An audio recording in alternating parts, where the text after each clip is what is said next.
chiaramente a quel popolo, queste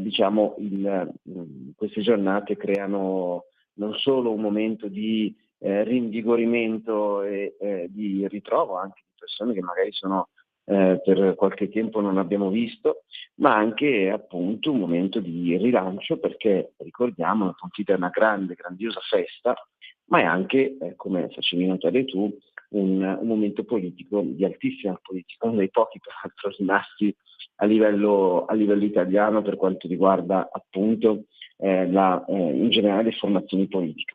Dunque, diciamo che se mi chiedi il bilancio di questa Pontida, il bilancio è molto buono, peccato da popolare e popolano noi siamo rimasti in mezzo al pratone, e come sai, insomma, le difficoltà di fare una manifestazione in un pratone oramai li conosciamo da tanti anni. C'era il classico fangaccio, meno di altre volte per fortuna. Ma meno di altre volte, però insomma è stato abbastanza presente durante la manifestazione. Però detto questo, che è il colore, parte del colore, la realtà oramai la conosciamo da tanti anni. Sono stato ben contento di vedere visi nuovi rispetto al passato, ancora una grande apertura rispetto alle regioni, a regioni differenti rispetto a quelle che si sono rese protagoniste nel corso della storia di Pontida, e quindi dal punto di vista del partito, del momento di popolo, ottimo risultato. Dall'altra parte, come segnalavi, il livello altissimo rispetto anche a un ragionamento che deve essere un ragionamento un po' più complessivo. Ora chiaramente stiamo facendo, e l'hai accennato, una legge di bilancio, sono usciti i commenti del ministro Giorgetti riguardo alla crescita che purtroppo nei prossimi anni non sarà una crescita eccezionale, ma in realtà per i numeri che abbiamo di fronte, ma in realtà è realmente eccezionale, perché dobbiamo sempre ricordarci che siamo in un mondo, in una realtà, in un continente che purtroppo oramai è in grave recessione. Quindi avere l'Italia che comunque cresce è un dato positivo, visto che i principali alleati, a volte competitor, sono addirittura in recessione, prima tra tutti la Germania. Ecco, per quanto riguarda la finanziaria, avrai già visto che stamattina sta montando, non so se monterà ulteriormente, una polemica o una piccola polemica, non lo so, a proposito di Giancarlo Giorgetti, sul fatto che saranno adeguate le rendite catastali, che sono poi le basi su cui si calcolano le tasse sugli immobili, dall'IMU alle compravendite, per chi ha usato il 110% o forse anche gli altri bonus per fare lavori, bonus ordinari per fare i lavori sugli immobili. Ora, mi pare che questa sia una norma già in vigore, no? Sul 110% di sicuro lo è, che prevede che chi ha usato il 110%, lo prevede già dall'epoca Conte, debba adeguare poi la rendita catastale, che peraltro non serve a niente per chi ha una prima casa, perché non si paga l'IMU, ma per altri immobili. Non so, sento un profumo di polemica montante, ma fondata sul nulla sostanzialmente. Tu come la vedi? Ma sul nulla no, perché da cittadino ritengo che questa sia un atto di giustizia sociale. Legittimamente c'era una norma, molti italiani hanno approfittato, utilizzato questa norma, che ha dato grandi opportunità, oggettivamente grandi opportunità di riqualificazione degli immobili, spendendo da zero a poco più di zero. Quindi è assolutamente legittimo che il pubblico, che per il bene pubblico, questa situazione, anche su seconde case, questa situazione chiaramente di modifica premiale degli immobili a costo praticamente zero, venga in qualche maniera contrapposta con, appunto, come dicevi, degli adeguamenti. Questa la ritengo, e sottolineo, semplicemente un atto di giustizia sociale. Ecco, è la polemica che è fondata sul nulla, diciamo, no? Perché era già previsto fin dall'inizio per il 110 e quindi è un'applicazione di un principio anche giusto, tu dici, sostanzialmente. Peraltro chi ha utilizzato questo strumento era perfettamente cosciente di quello che sarebbe avvenuto. Hai fatto benissimo a sottolineare per la seconda casa, la prima casa, come sai, e questo sì che è un aspetto fondante del contratto dell'accordo di governo di centrodestra, la prima casa, come sappiamo, per noi è intoccabile. Ecco, un'altra notizia che invece richiama a uno dei temi di Pontida, che è quello dell'autonomia, no? Poi ti domando da esponente politico, ma anche da giornalista, qual è il tuo punto di vista su questo tema, no? Sul percorso delle autonomie regionali. Oggi c'è una notizia che è locale, però la dice, diciamo, abbastanza chiara su quali sono i rapporti sempre in questo paese tra Stato centrale e realtà territoriali. Cioè, in poche parole, la notizia è questa, la riporta il Corriere del Veneto: i comuni del Veneto hanno un grosso problema col PNRR, ma un problema di liquidità. Alcuni comuni sono addirittura in fase di predissesto, no? Ipotizzano procedure di predissesto, perché cos'è successo?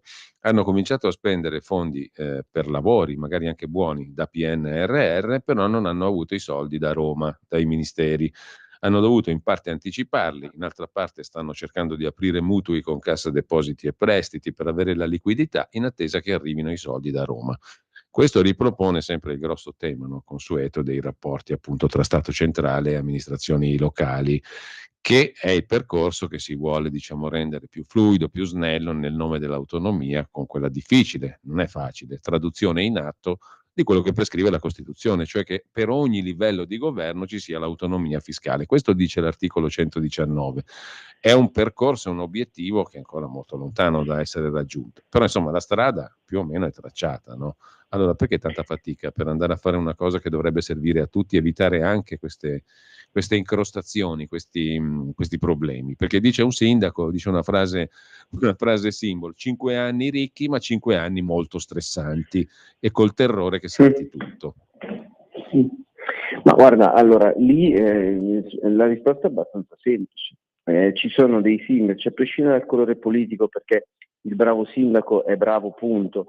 Poi chiaramente ha delle idee, può riportare delle idee diverse, con le quali chiaramente si propone in campagna elettorale, e quindi su questo, dal punto di vista valoriale, chiaramente ci sono delle profondissime differenze tra noi e gli altri intendo gli altri partiti, qualunque altro partito.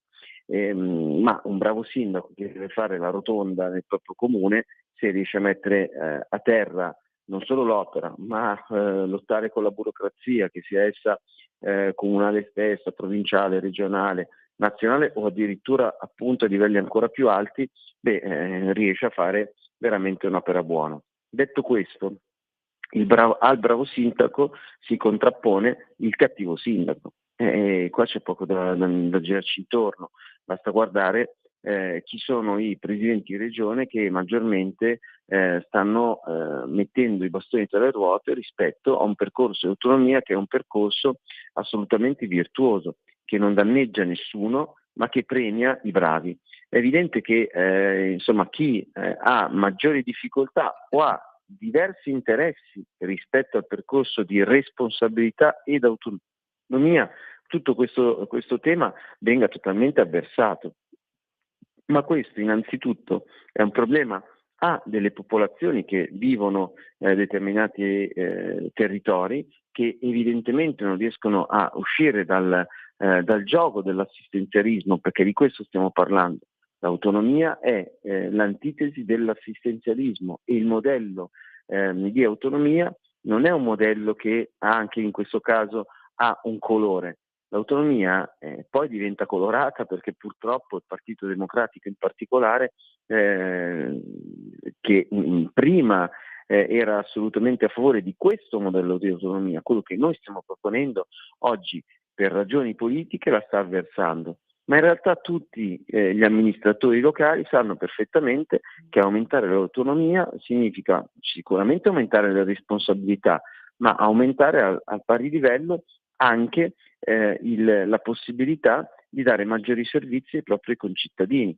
Certo, lo hai detto tu, bisogna essere bravi, purtroppo, e avere un modello di miglioramento qualitativo della vita dei nostri concittadini. È evidente che con l'autonomia questo si verifica, se l'amministratore locale è un bravo amministratore. Con l'assistenzialismo questo non si può verificare, perché l'assistenzialismo purtroppo è la morte nera letteralmente del progresso. Ecco, intanto ti giro un messaggio che è arrivato via WhatsApp al 340 6709 659. Lo scrive Dario. A proposito del 110%, con la cessione del credito i benefici li hanno avuti le banche, i costi, rivalutazione catastale, saranno a carico dei proprietari degli immobili. Ho semplificato il punto, però insomma te lo giro, scrive Dario. Però i proprietari degli immobili, posto che le banche hanno effettuato evidentemente un ricarico nel quale hanno avuto un guadagno netto, però i proprietari degli immobili hanno riqualificato le loro abitazioni, e questo è anche qua è un dato oggettivo. Ora, se vogliamo buttare la croce addosso alle banche, facciamo non bene di più, perché come sappiamo nel corso degli ultimi anni le banche hanno avuto dei profitti molto elevati, addirittura superiori a quello che il mercato in generale ha offerto ad altri settori, e su questo, come sapete, la Lega, Salvini, Giorgetti sono abbastanza fermi in una posizione di necessaria appesantimento della possibilità di far pagare alle banche delle oggettive opportunità di extra profitti. Dall'altra parte però, ribadisco, i proprietari di casa, legittimamente, perché questa era la norma, hanno potuto usufruire di uno strumento che a costo zero ha permesso loro di riqualificare in maniera importante le loro abitazioni. Alessandro, settimana scorsa, visto che si avvicina alle 9:30, dobbiamo tra 3 minuti salutarci, però settimana scorsa abbiamo parlato dell'inchiesta sui cosiddetti spioni, no? Che aveva nel mirino la Lega in primis, numericamente e anche per oggetti e per soggetti inquisiti, tra virgolette, illecitamente, a quel che dice la Procura di Perugia. Oggi il Tempo racconta di come volessero incastrare, tra virgolette, anche il presidente della Camera, Lorenzo Fontana. Hanno cercato informazioni anche sulla moglie, ma non hanno trovato nulla. E poi c'è un'altra cosa che è venuta fuori, l'ha raccontata un altro magistrato che oggi dirige le carceri, il Dipartimento dell'Amministrazione Penitenziaria, Giovanni Russo, ma che lavorava all'antimafia, alla Direzione Nazionale Antimafia, quando il presidente era l'attuale vicepresidente della commissione parlamentare, è diventato un parlamentare a 5 Stelle, Cafiero De Rao. Ha raccontato che in sostanza a un certo punto questi stavano indagando sulla Lega, no? Su alcuni dossier relativi alla Lega, e hanno fatto, come dire, arrabbiare, tra virgolette, il procuratore capo di Milano all'epoca, Francesco Greco, il quale si è lamentato con la Direzione Nazionale Antimafia perché dice: ma cosa state indagando sulla Lega? Che lì non c'è niente di antimafia o di antiterrorismo, che dovrebbe essere il vostro compito della Direzione Nazionale Antimafia e Antiterrorismo. Non c'era alcun motivo per quegli approfondimenti.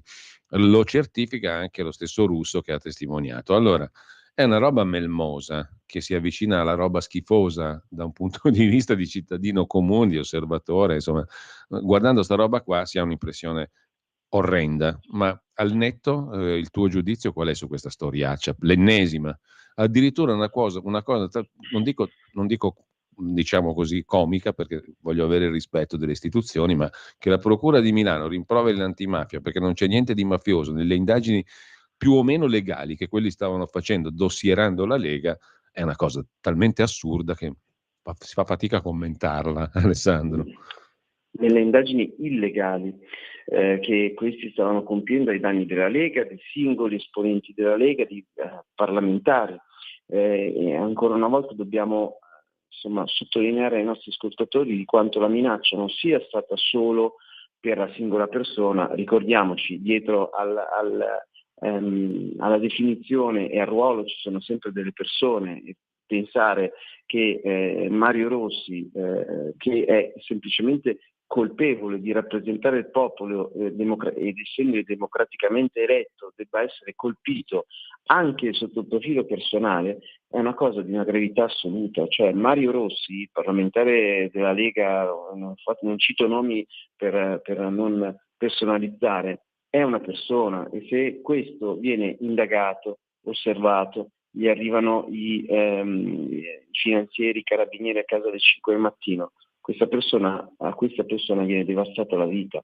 Ti suggerisco di mandare ogni tanto l'intervento del nostro senatore Massimo Garavaglia, vittima di una stortura del Tribunale, in questo caso del Tribunale di Milano, nel quale lui è stato indagato su una questione che di fatto non lo riguardava e che purtroppo però lo ha visto protagonista di un processo fino chiaramente alla totale riconoscimento della sua totale estraneità. Peraltro persino diciamo, i principali accusati alla fine ne sono usciti totalmente puliti. Quindi stiamo parlando di persone, ma dall'altra parte dobbiamo alzare il livello, perché stiamo parlando di persone che sono state elette democraticamente, e ogni atto che viene compiuto ai loro danni, in quanto esponenti politici democraticamente eletti, sono degli attacchi alla democrazia.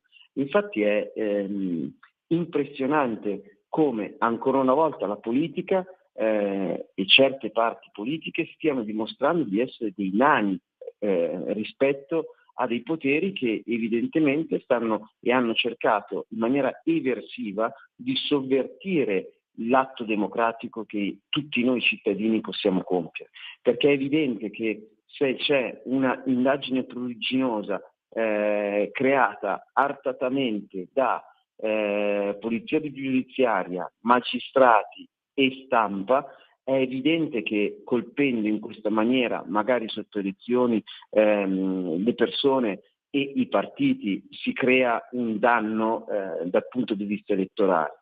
Ci devo sottolineare come sui famosi 49 milioni sempre più si sta dimostrando come questa sia stata una inchiesta totalmente costruita ad arte, e non si può negare che questa famosa questione di 49 milioni sia ancora oggi una questione sulla quale la Lega viene pesantemente colpita dal punto di vista dell'opinione pubblica e dei media. Quindi proprio adesso stavo incontrando il senatore Borghi, che è un altro assieme a me, un altro degli osservati assieme a Lorenzo Fontana, assieme a tanti di noi, e appunto stiamo ragionando sulle strategie che la Lega dovrà mettere in campo, perché, lo ribadisco, è incredibile che il resto di tutto l'arco parlamentare sia disattento rispetto a quanto avvenuto ai danni della democrazia italiana, non ai danni di un singolo partito.